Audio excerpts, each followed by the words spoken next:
咁為咗保證質量咧，我哋大部分工序咧都係我哋自己工廠自己生產嘅。咁從激光到開料咧，所有步驟咧，我哋都有自己嘅 QC 啦，去進行操作啦。咁樣唔單止節省咗成本啦，更好控制質量啦，仲可以更好控制嗰個 delivery time 嘅。嚟到我哋一個板金開料車間，首先咧喺我哋左手邊第一步咧係激光切割風通嘅機器，第二架機咧就係切割板材嘅激光嗰個鐵板嗰個跟住過嚟咧係折彎，將個鐵板折成一個模型，跟住咧又過嚟呢邊一個工位、兩個工位、三個工位、四個工位、五個工位。咁為咗保證機箱嘅精度咧，我哋全部都係用激光去切割啦，保證咗機箱嘅精準度啦。而家呢個咧係高精度嘅切割啦，咁你可以睇下。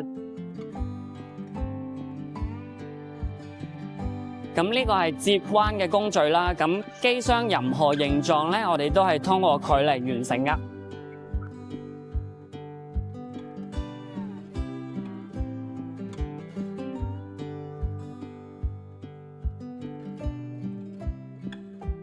咁而家呢個咧係我哋機身嘅裝嵌工序啦。咁我哋已經有一個非常精準平衡嘅底座啦。咁喺上面保證咗成個機身嘅安裝咧係完全係平衡精準嘅。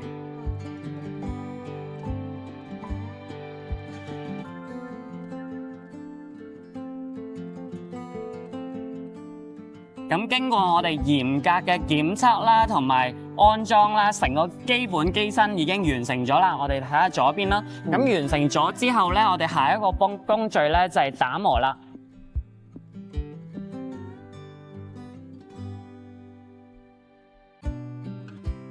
咁我哋最尾一個工序咧就係噴漆啦。